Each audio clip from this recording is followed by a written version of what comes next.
आजच डाउनलोड करा आणि तुमच्या आवडत्या मालिकांचा आनंद लुटा। तुम्ही तरी माझ्यावर विश्वास ठेवा।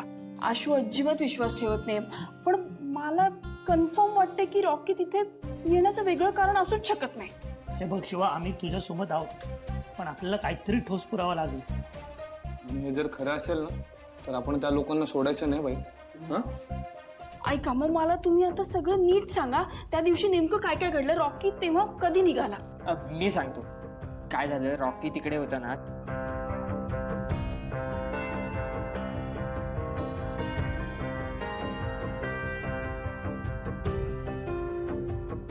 आणि हे त्याने सांगितलं। हा, आणि तो वस्तीतून निघाल्यावर तुला कॉल करणार होता। हा, काय? एक मिनिट, खाली जा तू।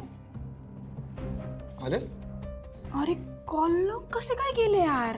अगं खूप दिवस झाले ना, त्यामुळे गेले असतील, पण रॉकीच्या फोन मध्ये असतील ना, आपण त्याचा फोन शोधू, त्यात शोधू। हा बरं, रॉकीचा फोन कुठे?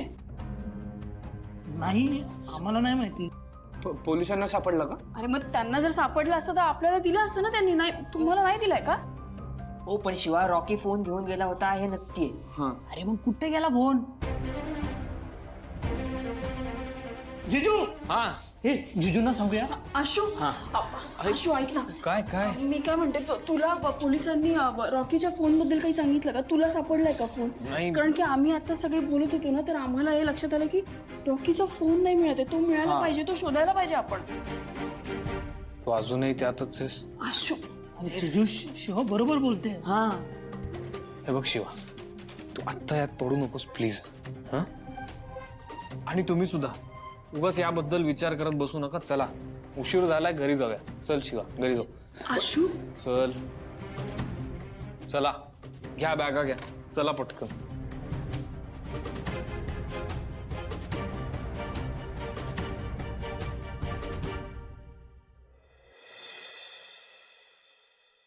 सुहास, पण आता गप्प बसून चालणार नाही हं आपल्याला। काहीतरी प्लान करायला लागणार आहे आपल्याला लवकरात लवकर। आई थांब मला त्या आधीनं तुला एक गोष्ट सांगायची आहे। काय? हे बघ, तू गैरसमज नको करून घेऊस, पण याच्या पुढे तू प्लीज आमच्या खोलीत येत जाऊ नकोस। का? काय झालं? अगं कीर्तीला तुझ्यावर संशय आलाय। झालाय काय, तिच्या कपाटातले पैसे मी चोरले, पण तिला वाटलं ते तू चोरलेस, म्हणून ती तुझ्यावर संशय घेते। अरे सुहास, ह्या बंगल्यावर डल्ला मारायचा आहे की नाही आपल्याला? तू या छोट्या मोठ्या चोऱ्या काय करत बसलायस बाबा? आई अगं मला पटतंय तुझं म्हणणं, पण आता त्या ट्रकवाल्याला द्यायचे होते, त्यामुळे मला ते चोरावे लागले। बरोबर आहे, ठीक आहे, नाही येणार तुमच्या खोलीत। झालं तुझं? आता आपण जो विषय सुरू केला होता पुढचा प्लॅन, त्याबद्दल बोलूया। हो, पण हे बघ, मी काय सांगतोय ते आधी तुला पटतंय का बघ। शिवाजी आहे ती आत्ता थोडी थोडी बरी व्हायला लागली, आणि अशा ह्याच्यात जर तिला आपल्या वागण्यावरती थोडा जरी संशय आला तर सगळी गडबड होईल। नाही होणार रे, तू कस नायरी लावू नको। आता शिवाला काहीतरी केल्याशिवाय ना मला शांत बसवणार नाही। कुणी मला इतका त्रास दिला नसेल इतकं ती देते मला। हे बघ, त्या शिवाचं तू काय वाटेल ते कर, पण त्यासाठी ही वेळ योग्य नाहीये। मला सांग, आपण एवढे कष्ट घेतोय आणि अशा ह्याच्यात जर त्या शिवाला आपल्यावरती संशय आला तर आपण उघडे पडू, आपली सगळी मेहनत पाण्यात जाईल, आणि ते व्हायला हवंय का तुला? नाही नाही, ठीक आहे, मला आलाय खूप राग, पण मला तुझंही म्हणणं पटतंय। बरं बाबा, तू म्हणशील तसं करीन मी। करेक्ट। मी काय म्हणतोय, आपण ना योग्य वेळेची वाट बघूया, आणि ती वेळ येताच आपला डाव टाकू।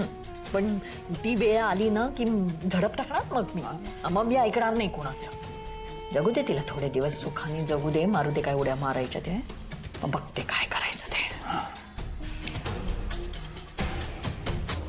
शिवा तू पॅनिक नको होस प्लीज। अरे पण आशू, तुझा विश्वास आहे ना माझ्यावर? बघ, सगळे सांगत होते की रॉकीने फोन आणला होता, मग तो पोलिसांना नाही मिळाला, मग कुठे गेला तो फोन? आता रात्र खूप झाली, आपण बघू नंतर। अरे नंतर बघू म्हणजे आपल्याला फोन शोधावा लागेल। शिवा हे बघ, कुठे शोधणार आहे आपण हा फोन? ऍक्सिडेंट झाला तिथे। अगं ऍक्सिडेंट होऊन 1 आठवडा झालाय, तू म्हणतेस ते खरं असेल, त्याचा फोन तिथे पडला जरी असेल तरी कोणीतरी उचलला असेल ना आतापर्यंत, तिथे का राहील तो?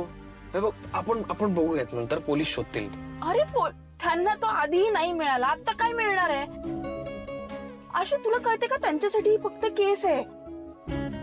आपल्यासाठी इमोशन आहे तर आपण नको का शोधायला? शिवा जरा समजून घे ना यार, असं काय करतेस तू? ठीक आहे, आता नको जायला, आपण सकाळी जाऊया, पण सकाळी जायचं बस. शिवा मी काय बोलतोय तुला कळत नाहीये का? हे बघ, तू म्हणतेस तसं जर खरं असेल तर आपण तिथे जाणं किती धोकादायक आहे हे तुला कळतंय का? ही गोष्ट पोलिसांनी केली पाहिजे, पोलिसांचं काम आहे ते, तू मध्ये पडायचं नाहीस, कळलं?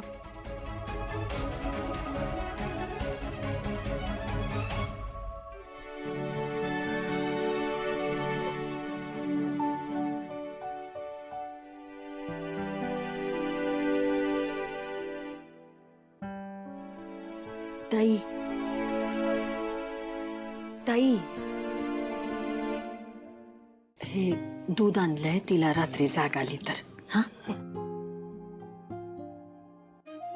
खूप त्रास झाला हो संपताला आज. शांताबाई, माझं बाळ लवकर बरं व्हावं ना, हीच प्रार्थना आहे हो देवाकडे. ताई अहो, शिवाला बघितल्यामुळे संपदाला त्रास झाला.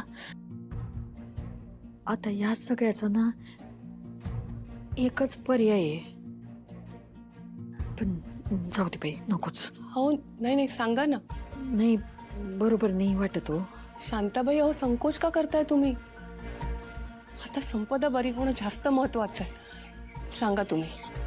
नाही म्हणजे कसं आहे, आता शिवाला बघितलं की तिला त्रास होतोय, त्यामुळे आता शिवाचा चेहरा संपदानं बघू नये खरं आहे, पण शिवा एक शाळेत जाते तेवढीच घराबाहेर असते हो, बाकी घरातच असते. मग आता काय दिवसभर असं सांगायचं शिवाला का तुझ्या खोलीत कोंडून घे, आता ते पण बरोबर नाही दिसत. आणि ही पोरगी पण या खोलीबाहेर पडली नाही तर बरी कशी होणार?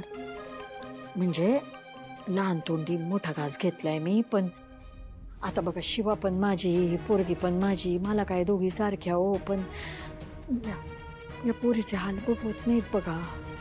नाही नाही शांताबाई, असं काही नाहीये, बरोबर बोलताय तुम्ही. आणि संपदाचा त्रास मलाही बघवत नाहीये.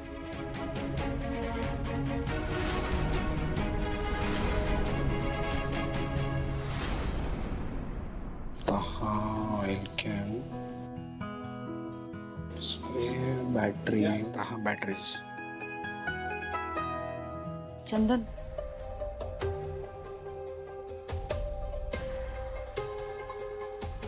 चंदन, हे बघ, माझं ऐकून तरी घे रे. त्या दिवशी मी इथे आले, तुम्हाला बघितलं तेव्हा मला कळलं की रॉकीचा ऍक्सिडेंट झालाय. त्याआधी मला काहीच माहिती नव्हतं, मला कोणीच काही सांगितलं नाही अरे. आणि तुला हे पटत नसेल, पण त्या मुलाचं कौतुक मलाही होतं. त्याच्यासोबत जे झालं ते खूप वाईट झालं, मला पण खूप वाईट वाटतंय. असं काही व्हायला नको होतं. आत्ता कुठे त्याच्या आयुष्यात काहीतरी चांगलं व्हायला लागलं होतं. चंदन, विश्वास ठेव रे माझ्यावर. नाही, कसं आहे ना दिव्या, तू जे बोलतेस ते मला कळतंय अगं, पण पटत नाहीये. हे बघ, मी असं खोटं. एक मिनिट थांब दिव्या, एक मिनिट. तू या अगोदरही अशी नाटकं केली आहेस हे विसरू नकोस. त्यामुळे आत्ता तुझ्या मनात काही स्वार्थ नसेल यावर माझा तरी विश्वास बसत नाही अगं.